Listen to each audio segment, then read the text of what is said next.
स्वास्थ्य शिक्षा एक ऐसी शिक्षा है जिसके अंतर्गत लोगों को, समुदाय को अपनी ज्ञान, नॉलेज, अभ्यास के द्वारा लोगों को स्वास्थ्य के प्रति शिक्षित किया जाता है ताकि लोग अपने स्वास्थ्य संबंधी जानकारी को समझें और अपने को स्वस्थ रह सकें। स्वास्थ्य शिक्षा एक ऐसी शिक्षा है जिसमें ज्ञान के साथ साथ, स्वास्थ्य संबंधी ज्ञान के साथ साथ आपको अभ्यास की भी ज़रूरत होती है। लोगों को अभ्यास के द्वारा भी सिखलाया जाता है। इसमें केवल बताने से नहीं होता है, लोगों को उस प्रक्रिया को समझाना भी होता है, बतलाना भी होता है, ताकि लोग अपने जीवन को स्वस्थ तरीका से जी सके और अपनी स्वास्थ्य संबंधी अधिकारों को समझ सकें। इसका बहुत बड़ा उद्देश्य है, स्वास्थ्य शिक्षा का बहुत बड़ा उद्देश्य है। आपको अच्छे से मालूम है कि स्वास्थ्य ही पूंजी है, मतलब कि स्वस्थ रहना एक टाइप से आपकी पूंजी है, क्योंकि स्वस्थ शरीर में ही स्वस्थ मस्तिष्क का वास होता है। मतलब कि आप जब तक से स्वस्थ नहीं रहेंगे, आप कोई भी कार्य, चाहे पढ़ाई हो, चाहे बिजनेस हो, चाहे कोई भी वर्क हो, आप कर नहीं पाइएगा। तो उसके लिए आपको फर्स्ट प्राथमिकता स्वास्थ्य को देना है, क्योंकि स्वस्थ रहने के बाद ही आप कोई भी काम कर सकते हैं अच्छे से। इसलिए स्वास्थ्य का है, एक पूंजी है, और इसी उद्देश्य के तहत स्वास्थ्य शिक्षा बहुत जरूरी है ताकि लोग स्वस्थ रहे। इसका बहुत बड़ा उद्देश्य है। दूसरी, आपको स्वास्थ्य संबंधी बहुत सी ऐसे अधिकार है जो आपको मालूम ही नहीं रहता है। उन अधिकारों के बारे में आपको बताना भी होता है कि आपकी स्वास्थ्य सरकार की तरफ से आपको क्या क्या अधिकार दिया जा रहा है। उन अधिकारों की भी बताया जाता है स्वास्थ्य शिक्षा के अंतर्गत। आपको कैसे स्वस्थ रहना है, इसके बारे में भी बताया जाता है कि आपको कैसे स्वस्थ रहा जाए, क्योंकि आज के दौर में बीमारियां बहुत तेजी से बढ़ रहा है। उन बीमारियों से कैसे बचा जाए, उनसे कैसे दूर रहा जाए, उसके लिए स्वास्थ्य शिक्षा बहुत जरूरी है। क्योंकि आप दवा पर निर्भर होकर नहीं स्वस्थ रह सकते हैं। स्वस्थ रहने के लिए आपको शारीरिक अभ्यास, आपको पौष्टिक आहार, कैसे रहन सहन है, कैसे आपको प्रतिदिन कितना टाइम खाना है, कब खाना है, क्या खाना है, कहाँ रहना है, इन सब चीज़ों को बताना सिखाया जाता है ताकि आपका जीवन स्तर क्या रहे, स्वस्थ रहे। स्वास्थ्य शिक्षा से होता क्या है कि आपका जीवन तो स्वस्थ होता ही है, साथ साथ आपके उन्नति भी होता है, मतलब कि आपकी आर्थिक प्रगति भी होता है। स्वास्थ्य शिक्षा से होता क्या, यदि आप स्वस्थ रहेंगे तो आप, सही बात है कि आप काम ज़्यादा करेंगे, अच्छे से करेंगे, और अच्छे से करेंगे कोई भी कार्य तो आपको आर्थिक आमदनी मिलेगी। आर्थिक आमदनी मिलेगी तो आपके जीवन भी क्या होगा, उन्नत होगा। स्वास्थ्य शिक्षा का क्या, इसका क्या सिद्धांत है? स्वास्थ्य शिक्षा का मेन सिद्धांत है कि लोगों के समुदाय में जाकर उनको अपनी ज्ञान, नॉलेज और अपनी अभ्यास के द्वारा लोगों को इसके प्रति जागरूक करना और शिक्षित करना, इसका मेन उद्देश्य है। लोगों के बीच सूचनाओं का आदान प्रदान करना। आप यदि समुदाय में जाइएगा तो लोगों के बीच क्या होगा, सूचनाओं का आदान प्रदान होगा। सूचनाओं का आदान प्रदान होगा तो उससे पता चलेगा कि समाज में किस किस टाइप की स्वास्थ्य संबंधी भ्रांतियाँ भी हैं।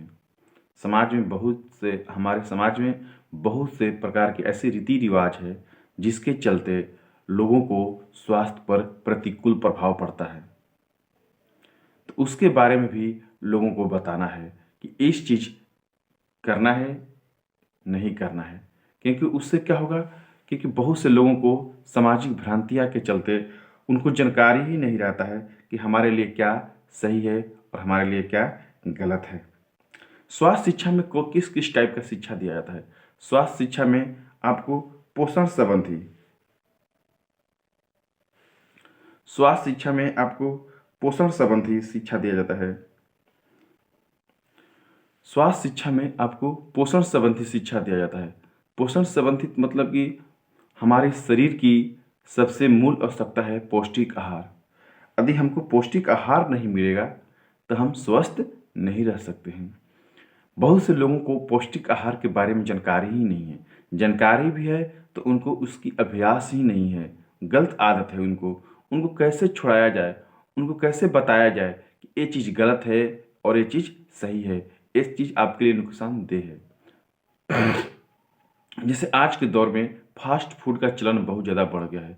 आपको अच्छे से मालूम है कि फास्ट फूड बच्चों के लिए, स्वास्थ्य के लिए बहुत हानिकारक है। फास्ट फूड बच्चों के लिए और स्वास्थ्य के लिए क्या है, बहुत ज़्यादा हानिकारक है। जैसे बहुत से महिलाओं को, बहुत से बच्चों को इसकी आदत होती है फास्ट फूड का, जिसके चलते उनको पेट संबंधित बीमारियां होते हैं। इन सब चीज़ आदतों को छुड़ाने के लिए बच्चों को भी एजुकेट किया जाता है कि इन सब चीज़ों से, जैसे कुरकुरा हुआ, बर्गर हुआ, जितने भी फास्ट फूड है उससे दूर रहिए। आप ज़्यादा हरा साग सब्जी, घर का खाना, बना हुआ खाना खाइए। जैसे गर्भवती महिलाओं में भी बहुत से इस टाइप की समस्या आ रहा है कि डिलीवरी के टाइम में वो खाने पीने में लापरवाही करती हैं, क्या खाना है उस पर ध्यान नहीं देती हैं, जिसका प्रतिकूल प्रभाव बच्चा के भी ऊपर पड़ता है और माँ के ऊपर भी पड़ता है। इन सब चीज़ों को जानकारी देना और उनको बताना, उसका महत्व को बताना बहुत ज़रूरी है। क्योंकि इसका पोषण का बच्चों के ऊपर और स्वास्थ्य के ऊपर बहुत ज़्यादा प्रभाव पड़ रहा है और देखने को भी मिल रहा है। बहुत सा बच्चे इसी से ज़्यादा ग्रसित हो रहे हैं। दूसरा है मानव जीव विज्ञान। मानव जीव विज्ञान के मतलब कि हमारे समाज में कुछ ऐसी कृतियां हैं, जैसे शारीरिक विज्ञान के बारे में जानकारी नहीं होने के कारण हम लोग बहुत से भ्रम के पड़े रहते हैं। उन मानव विज्ञान के बारे में बताना जरूरी है। जैसे आपको अच्छे से मालूम होना चाहिए कि एक हमारे यहाँ भ्रांतियाँ है कि जब ग्रहण लगता है तो उस टाइम बच्चों को इस टाइप का दिक्कत होता है। लेकिन ग्रहण लगना एक प्राकृतिक गुण है, उसमें कोई का मतलब नहीं है।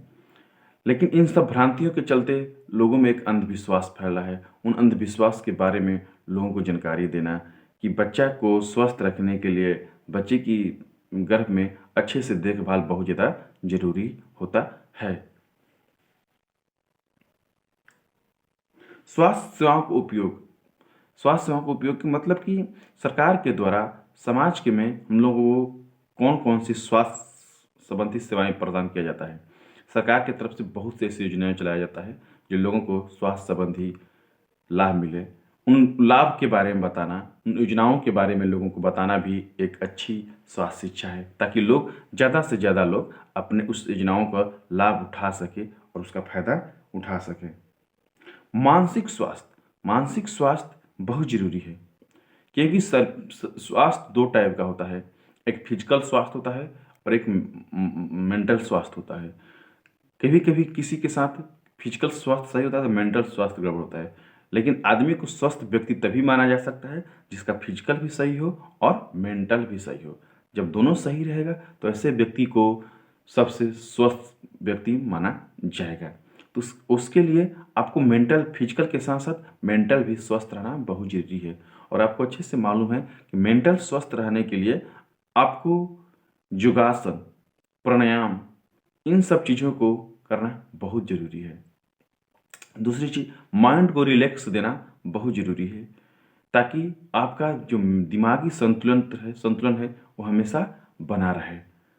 क्योंकि जब तक से आप मेंटल रूप से स्वस्थ नहीं रहिएगा तब तक से शारीरिक रूप से स्वस्थ रहकर आप कुछ नहीं कर सकते हैं। तो मेंटल रूप से स्वस्थ रहना भी बहुत ज़्यादा जरूरी है।